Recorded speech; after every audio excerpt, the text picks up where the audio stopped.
عظیم شخصیت کے بارے میں بتاؤں گا جس نے سالوں پہلے آرام دہ زندگی کو چھوڑ کر اس بے کیف زندگی کو اختیار کر لیا تھا، لیکن اس بے سر و سامانی کے عالم میں بھی اس نے جو علمی، تعلیمی، سماجی اور فلاحی کارنامہ انجام دے دیا ہے اس کی کوئی مثال دیکھنے کو نہیں ملتی۔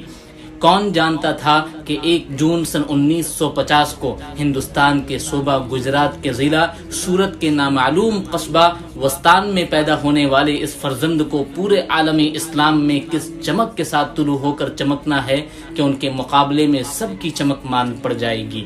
محمد اسماعیل صاحب رحمۃ اللہ علیہ کے گھر میں ان کے بیٹے مولانا غلام محمد وستانوی کی شکل میں ایک ایسا گوہر نایاب پیدا ہوا کہ جن کی چمک سے پورے ہندوستان کی دینی مدارس کی محفلیں بارونق ہیں۔ اگر ان کی خدمات کو مد نظر رکھا جائے تو موجودہ دور میں ان کی ٹکر کی کوئی دوسری شخصیت پورے ہندوستان میں تو کیا پوری دنیا میں بھی دیکھنے کو نہیں ملتی۔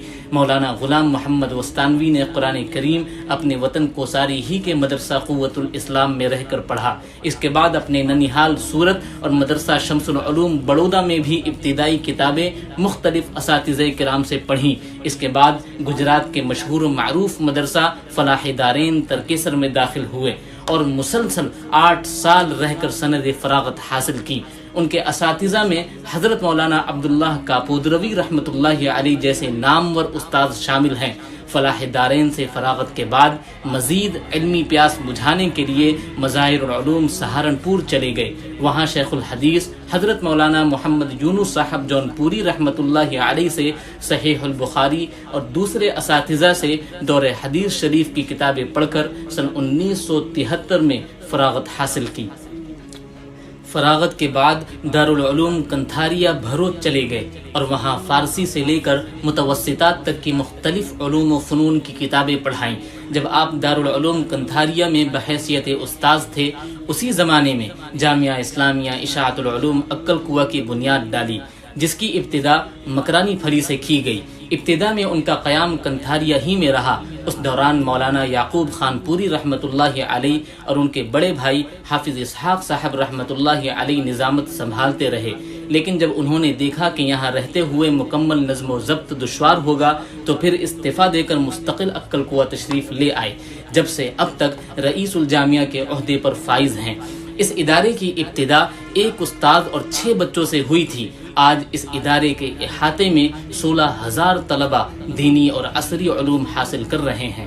اس کے علاوہ ملک کے دوسرے حصوں میں اس ادارے کے زیر اہتمام جو مکاتب، مدارس، اسکول، کالجز چل رہے ہیں، ان میں 7,000 سے بھی زائد اساتذہ اور 2 لاکھ کے قریب طلبہ تعلیم حاصل کر رہے ہیں۔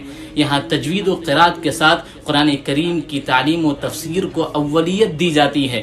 باقاعدہ ایک بہت بڑی عمارت میں دارالقرآن قائم ہے۔ اس کا نظام بھی دیکھنے سے تعلق رکھتا ہے۔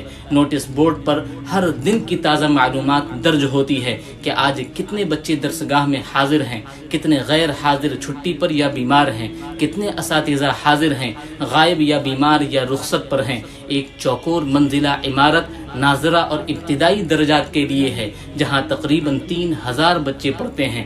اس ادارے میں جو مختلف تعلیم و تربیتی پروگرام چلتے ہیں ان کی تفصیل تو بہت زیادہ ہے، لیکن اس میں ایک شعبہ علامہ بالقلم قابل ذکر ہے۔ اس شعبے میں قرآن کریم پڑھنے والے ہر بچے کو لازمی طور پر عربی خطاطی اور ابتدائی قاعدے کے ساتھ ساتھ قرآن پاک تحریر کرنے کا فن سکھایا جاتا ہے۔ یہاں دارالحدیث کی ایک خوبصورت عمارت بھی ہے جہاں 500 کے قریب طلبہ بیٹھ کر حدیث کی کتابوں کا درس حاصل کرتے ہیں۔ آپ کو جان کر یہ حیرانی ہوگی کہ جامعہ کے وہ طلبہ جو عالمیت، فضیلت اور افتاء کا کورس کرتے ہیں وہ سرکاری ادارہ NIOS کے ذریعے 12ویں کا امتحان بھی پاس کر لیتے ہیں۔ اب اگر وہ چاہیں تو جامعہ کے مختلف کالجوں سے حسب منشا پاس آنرز، ٹیکنیکل، میڈیکل اور طب یونانی کے کورسز بھی کر سکتے ہیں۔ حضرت مولانا غلام محمد وستانوی نے جامعہ میں حفظ اور ناظرہ سے لے کر عالمیت، فضیلت اور افتاء تک کے مختلف اداروں کے علاوہ رہائشی پرائمری، ہائی اسکول، BEd اور DEd کالج، ITI، پالی ٹیکنک کالج، فارمیسی کالج، یونانی college, law college, medical college اور انجینئرنگ کالج بھی قائم کیا ہے۔ عکل کوہ کے علاوہ دوسری جگہوں پر بھی درجنوں کالجز قائم ہیں۔ لڑکیوں اور لڑکوں کے الگ الگ ہاسٹل ہیں۔ 300 بیڈ پر مشتمل ایک ہاسپٹل بھی قائم ہے جس میں مفت علاج ہوتا ہے۔ یہاں کالج میں پڑھنے والوں کو بنیادی دینی تعلیم اور مدرسے کے طلباء کو بنیادی انگریزی تعلیم حاصل کرنا ضروری ہے۔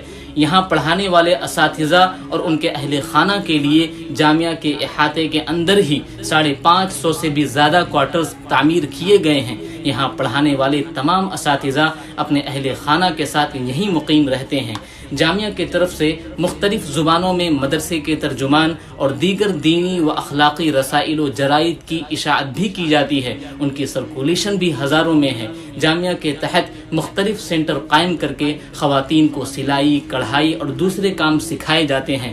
انہیں سلائی مشینیں بھی مفت دی جاتی ہیں۔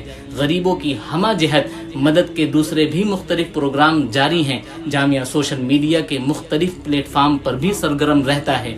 جامعہ میں مفتیان کرام اور مجتہدین پر مشتمل باقاعدہ ایک شعبہ قائم کیا گیا ہے جہاں مسلمانوں کو نئے حالات میں پیش آنے والے مسائل کے قرآن و حدیث کی روشنی میں تحقیقی شرعی حل تجویز کیے جاتے ہیں اور ان تفصیلات کو مختلف زبانوں میں کتابی شکل میں شائع کیا جاتا ہے۔ ایسے مسائل پر تحقیقی کام ہوا ہے کہ جو لوگوں کو ہر روز اور ہر میدان میں پیش آتے ہیں اور جن کا بظاہر کوئی شرعی حل موجود نہیں ہے، یا ان مسائل میں مبتلا لوگوں نے ابھی تک مفتیان کرام کی رائے معلوم نہیں کی ہے۔ اب تک ایسے سینکڑوں مسائل اور ان کے شرعی حل پر مشتمل کتابوں کے درجنوں نسخے شائع کیے جا چکے ہیں۔ صوبہ مہاراشٹر کے ضلع جالنا میں قائم شدہ جامعہ کا میڈیکل کالج آس پاس کی 5 ریاستوں میں منظور شدہ واحد اقلیتی کالج ہے۔ یہاں MBBS میں داخلے کے لیے بہت معمولی فیس پر 85% طلباء کا انتخاب خود حکومت کرتی ہے۔ صرف 15% داخلوں کا اختیار جامعہ کے پاس ہے۔ محترم دوستو، اس طرح سے خدمت کرنے والا شخص صدیوں میں ایک ہی مرتبہ پیدا ہوتا ہے۔ دعا ہے کہ اللہ تعالی حضرت مولانا غلام محمد وستانوی کا سایہ امت مسلمہ پر تا دیر قائم رکھے، حضرت کو صحت کے ساتھ لمبی زندگی عطا فرمائے اور ان کے صاحبزادگان کو ان کے نقش قدم پر چلائے اور قدم قدم پر ان کی غائبانہ مدد فرمائے۔ ہماری مشکل یہ ہے کہ ہم خود کام نہیں کرتے اور جو لوگ کام کرتے ہیں دور سے بیٹھ کر ان کی نیتوں پر سوال کھڑے کرتے ہیں۔ ادارے قائم کرنا اور پھر ان کو چلانا آسان نہیں ہے۔ ہمیں ملک بھر میں پھیلے ہوئے چھوٹے بڑے مدارس کا شکر گزار ہونا چاہیے۔ یہ نہ ہوتے تو آج کوئی نماز جنازہ بھی پڑھانے والا نہ ملتا۔